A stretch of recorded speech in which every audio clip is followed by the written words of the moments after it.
वेद, पुराण ये हमारे ancient text हैं जिनमें ज्ञान का भंडार है, लेकिन इन्हीं में से एक ऐसी किताब है जिसके बारे में लोग बात करने से भी कतराते हैं।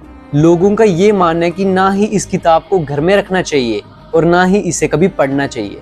इस किताब को पढ़ा जाता है सिर्फ और सिर्फ तब जब किसी की मृत्यु हो जाती है। मृत्यु एक ऐसा सच जिसे बहुत कम लोग समझ पाए हैं। पुराणों के अनुसार जीवन में अच्छे कर्म करने वाले स्वर्ग में जाते हैं और पाप से भरे जीवन जीने वाले लोग नरक में चले जाते हैं। लेकिन क्या ये सच में होता है? क्या आपने कभी ये सोचा मृत्यु के बाद एग्जैक्टली होता क्या है? इस सब के बारे में हम जानते हैं सिर्फ इस एक किताब से, जिसका नाम है गरुड़ पुराण। गरुड़ पुराण 18 महापुराणों में से एक है। गरुड़ पुराण के 2 मेजर पार्ट्स हैं, जिनमें से पहला पार्ट यानी पूर्व खंड है, जिसमें विष्णु भगवान जी की भक्ति के बारे में, मेडिटेशन, योग जैसे और भी गहरे ज्ञान के बारे में लिखा गया। लेकिन गरुड़ पुराण का दूसरा पार्ट जो कि उत्तरखंड है, जो बात करता है राक्षस युग के बारे में, मृत्यु के बारे में। गरुड़ पुराण में विष्णु जी ने यह बताया कि यमलोक में चित्रगुप्त जी के पास हर इंसान के कर्मों की लिस्ट होती है। उस मनुष्य ने इस जीवन काल में कितने पुण्य किए, कितने पाप किए, ये सब कुछ डिटेल में लिखा होता है। चित्रगुप्त जी की सभा में हर प्राणी के पाप और पुण्य डिस्कस किए जाते हैं और उसके हिसाब से उसकी पनिशमेंट्स को भी डिसाइड किया जाता है। यमलोक की सभा में जाने के लिए 4 दरवाजे होते हैं। जो पुण्य आत्मा होती है यानी जिनके दिल साफ होते हैं, उन्हें पूर्व यानी ईस्ट के दरवाजे से जाने को मिलता है। इस रास्ते में गार्डन्स होते हैं, सुंदर हंस होते हैं और ये रास्ता अमृत से भरा हुआ होता है। अब जो संत होते हैं उन्हें पश्चिम यानी वेस्ट के दरवाजे से जाने को मिलता है। पश्चिम दरवाजे का रास्ता ज्वेल्स से डेकोरेट किया होता है। जिन्होंने अपने जीवन काल में दान किया हो या जिनकी मृत्यु किसी तीर्थ के पास हुई हो, उन्हें उत्तर यानी कि नॉर्थ के रास्ते से यमलोक में जाने को मिलता है। इन तीनों दरवाजों को पार करने वाली आत्माओं को किसी भी तरह का भय नहीं रहता। उन्हें हर तरह की सुख सुविधा दी जाती है। यमलोक में उनकी मुलाकात धर्मराज से होती है, जो उन्हें आगे के सफर के लिए उनको ले जाते हैं। और जिन लोगों ने पाप किए हों या दूसरों को दुख पहुंचाया हो, उन लोगों को दक्षिण यानी साउथ के दरवाजे से यमलोक पहुंचाया जाता है और इस द्वार के दूसरी तरफ उनके बुरे कर्मों का फल उनका इंतजार करता है, क्योंकि वहां उनकी मुलाकात होती है धर्मराज के भयंकर अवतार यमराज से, जो उन्हें उनके पापों की सजा देते हैं।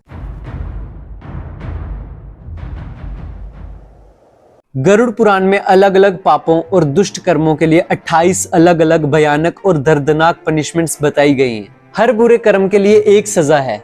इनमें से 5 ऐसी भयानक सजाएं हैं जिन्हें सुनकर आपकी रूह तक कांप जाएगी।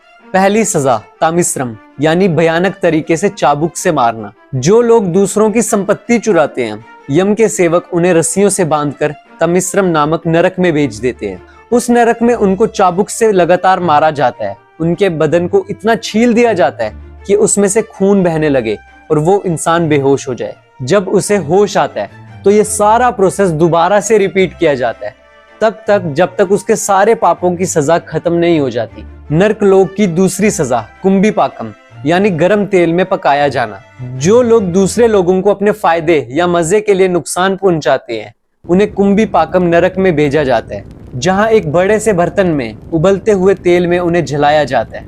नर्कलोक की तीसरी सजा रोरवम यानी सांपों से डसवाना। जिन लोगों ने दूसरों के साथ किसी भी तरह का छल कपट किया है, उन्हें रोरवम नरक में भेजा जाता है। जलते हुए कोयलों पर उन्हें फेंक दिया जाता है, जहां वो अपनी जान बचाने के लिए भटकते रहते हैं। उनके पैर छीलकर फट जाते हैं, जिसके बाद सैकड़ों जीव जैसे सांप, मच्छर, बिच्छू और कौवे उनके बदन को नोच नोच कर खा लेते हैं। इस सब के बाद उनका शरीर दोबारा से जुड़ता है और पूरी सजा फिर से दोहराई जाती है। चौथी भयानक सजा प्राणरोधम यानी शरीर के टुकड़े टुकड़े कर देना। ये नरक उन लोगों के लिए है जो जानवरों का शिकार करके उन्हें खाते हैं। यहाँ पर यम के सेवक व्यक्ति के बदन के टुकड़े टुकड़े करते हैं और फिर कुछ समय बाद टुकड़े आपस में वापस से जुड़ जाते हैं और उन्हें फिर से काटा जाता है। ये सिलसिला कई हजारों वर्षों तक चलता रहता है। 5वीं भयानक सजा तप्त मूर्ति यानी जलाया जाना। जो लोग नाजायज रिश्ते बनाते हैं यानी अननेचुरल सेक्सुअल एक्टिविटीज करते हैं, उन्हें इस नरक में जलाया जाता है। तपते हुए अंगारों के ऊपर उन्हें बांधकर जमीन के ऊपर फेंक दिया जाता है, जहां उनका बदन धीरे धीरे आग में पिघल जाता है। फिर वो दोबारा से रिकवर होंगे और दोबारा से ये प्रोसेस शुरू हो जाएगा।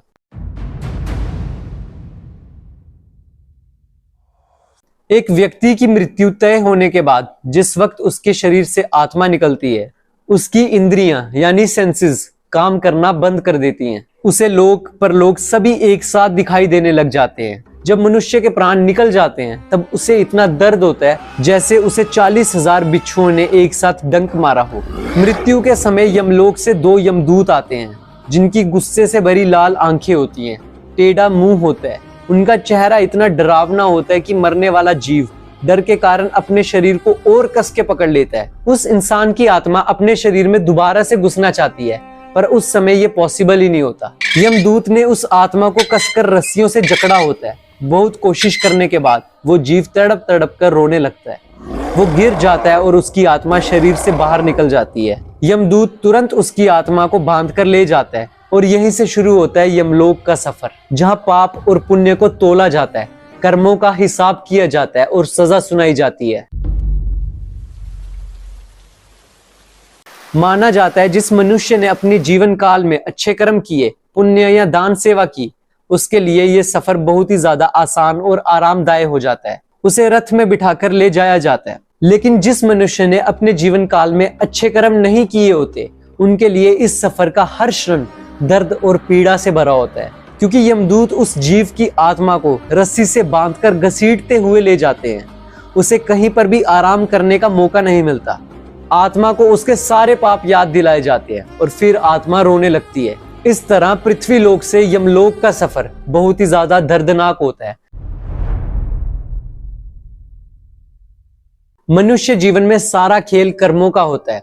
जिस मनुष्य ने जितने ज्यादा पाप किए हैं उसे उतनी ही ज्यादा सजा मिलती है, और जिसने जितने पुण्य किए हैं उसे उतना ही ज्यादा सुख मिलता है। गरुड़ पुराण में विष्णु भगवान जी कहते हैं, जिस तरह मनुष्य कपड़े बदलता है उसी प्रकार आत्मा भी शरीर बदलती है। लेकिन एक मानव शरीर मिलना बहुत ही भाग्य और कष्ट की बात है। गरुड़ पुराण के चैप्टर 4 यानी अध्याय 4 में विष्णु भगवान जी गरुड़ देव को बताते हैं कि एक आत्मा को 84 लाख बार अलग अलग योनियों में जन्म लेना पड़ता है, उसके बाद जाकर के मनुष्य योनि में जन्म मिलता है।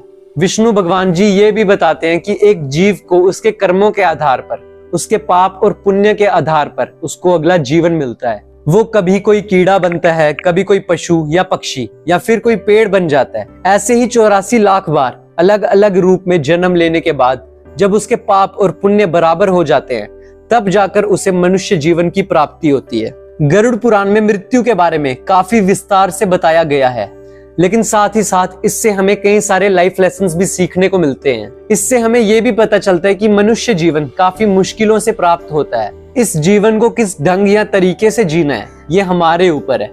आपका इस बारे में क्या विचार है, हमें कमेंट सेक्शन में जरूर बताएं। अगर आपको हमारी वीडियो से वैल्यू मिली या कुछ नया सीखने को मिला तो प्लीज इसे अपने दोस्तों के साथ जरूर शेयर करें। तो मिलते हैं आपसे एक ऐसी ही दूसरी वीडियो में, जहां कहानी तो नहीं होगी पर बताने वाला तुम्हारा दोस्त आयुष ही होगा।